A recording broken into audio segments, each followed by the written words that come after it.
Assalamualaikum warahmatullahi wabarakatuh. Perkenalkan, nama saya Maratul Baida, salah satu mahasiswi dari Institut Agama Islam Darul Ulum Kandangan dari Fakultas Tarbiyah Program Studi Pendidikan Agama Islam. Video ini dibuat untuk memenuhi tugas ujian akhir semester mata kuliah profesi keguruan. Di sini saya akan mewawancarai salah satu guru TK IDETA yang berlokasi di Kabupaten Tapin.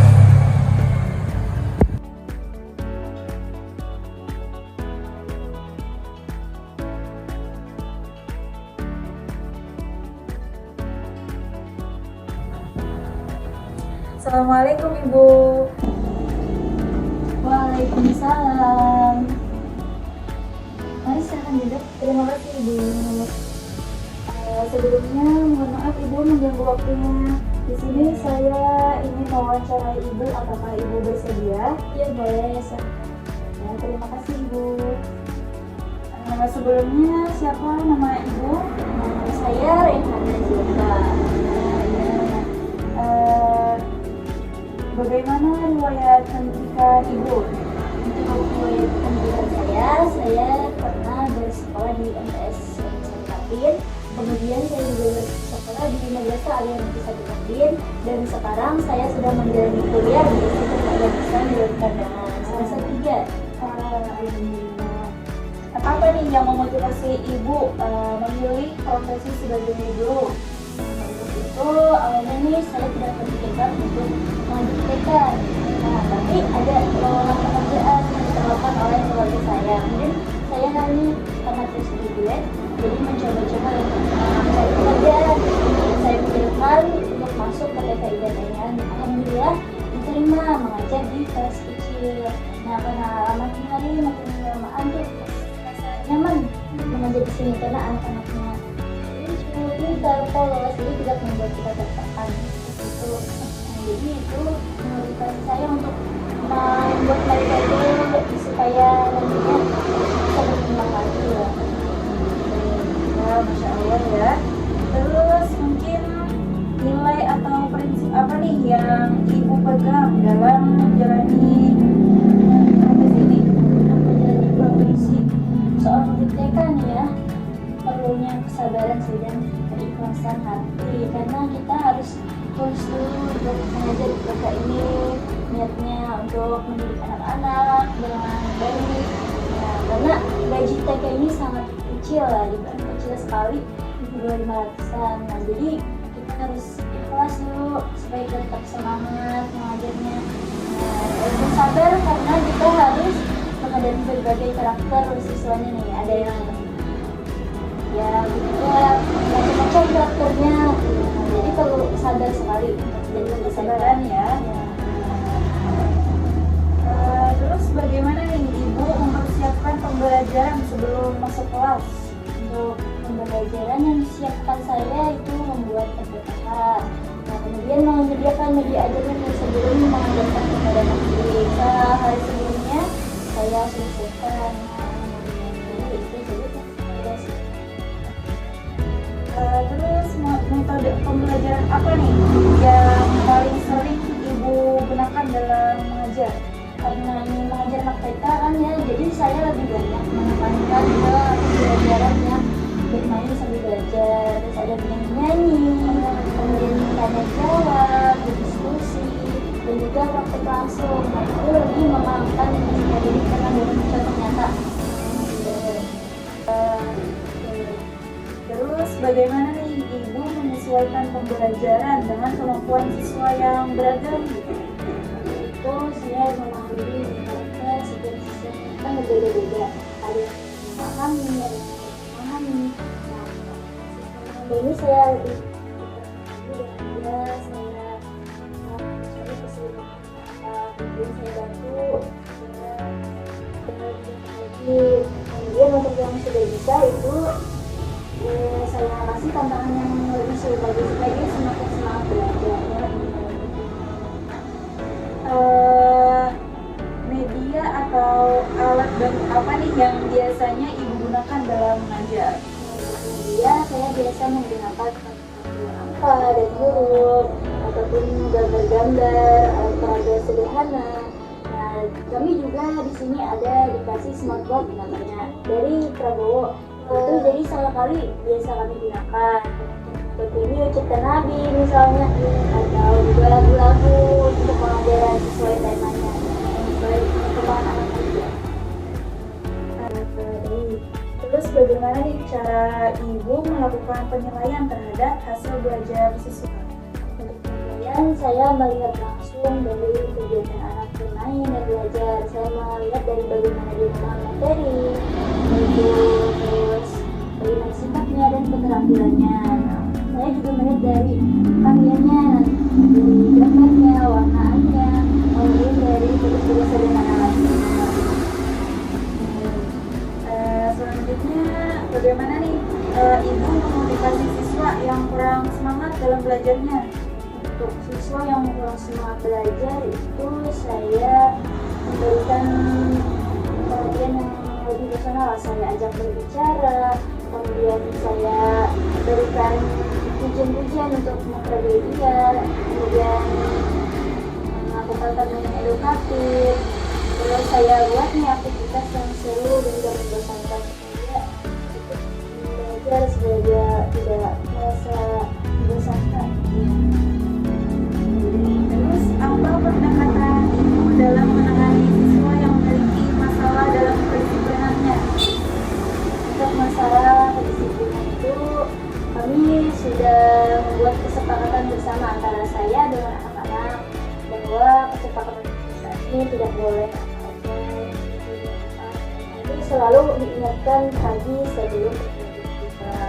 Adapun untuk supaya mereka bisa menerapkan lebih disiplin lagi, saya berikan contoh bahwa disiplin itu kayak apa, misalnya saya melarang mereka untuk tidak melalui kering, jadi saya contohkan bagaimana diberikan api seperti itu, diberikan contoh langsung, Tidak contoh langsung ya.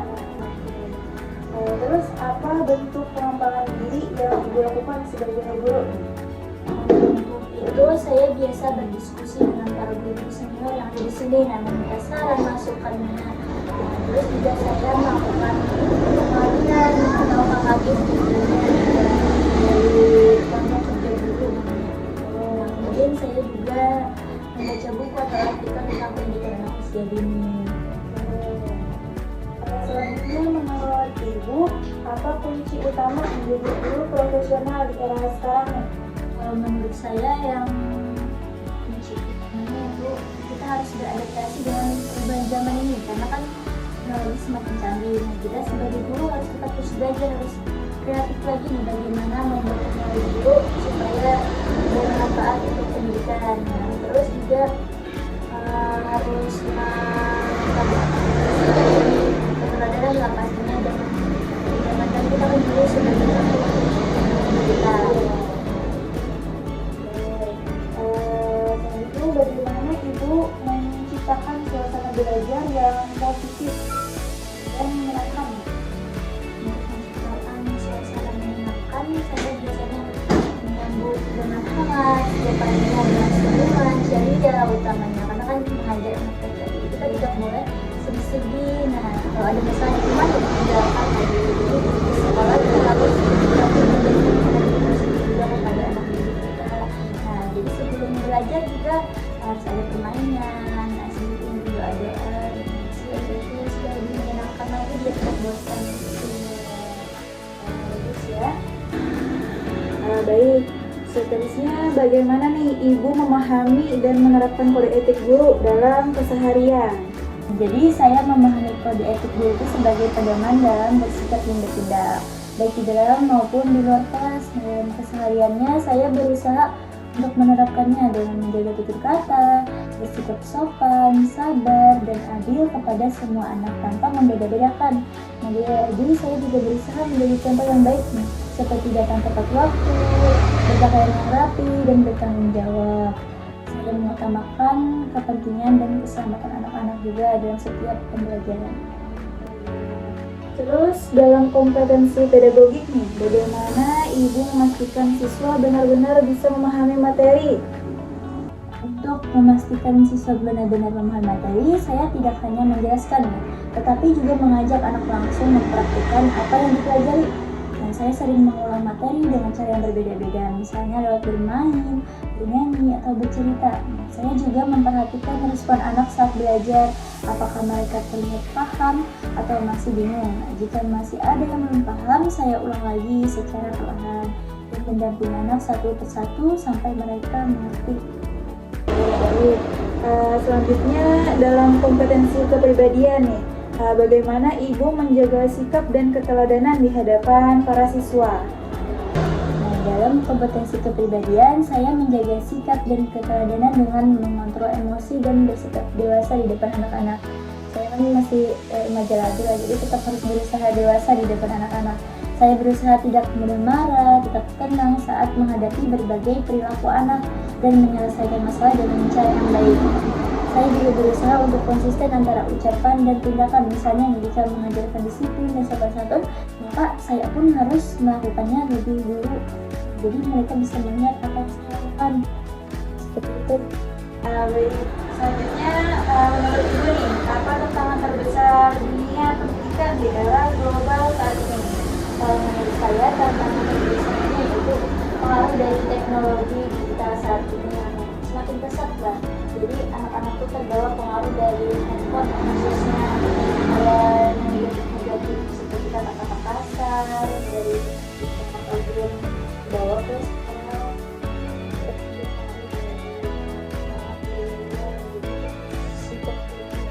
Itu tidak perlu. Selanjutnya, bagaimana nih Ibu menghadapi kemajuan teknologi yang masuk ke pendidikan? Saya memanfaatkan teknologi ini untuk belajar yang lebih menarik dari smartboard dan untuk membuat media edukatif. Bisa dia melalui handphonenya untuk mencari-cari dari video tentang menarik, dan itu bisa digunakan dengan baik untuk anak-anak. Kita tahu dengan secara sederhana penggunaan media sosial itu bagaimana. Selanjutnya, apa nih strategi Ibu agar siswa itu siap bersaing di era global dan digital? Untuk strateginya, saya menanamkan pendidikan dasarnya pada anak kayak disiplin, kemudian percaya diri, sopan santun pastinya, dan juga rasa ingin tahu. Dan membiasakan anak itu untuk aktif bertanya, kemudian mengekspresikan dirinya dalam berteman. Kemudian juga saya memanfaatkan teknologi ini dengan mengenalkan kepada anak bagaimana teknologi yang bisa edukatif. Jadi dia terbiasa menggunakan teknologi yang sesuai dengan umurnya, sesuai usianya.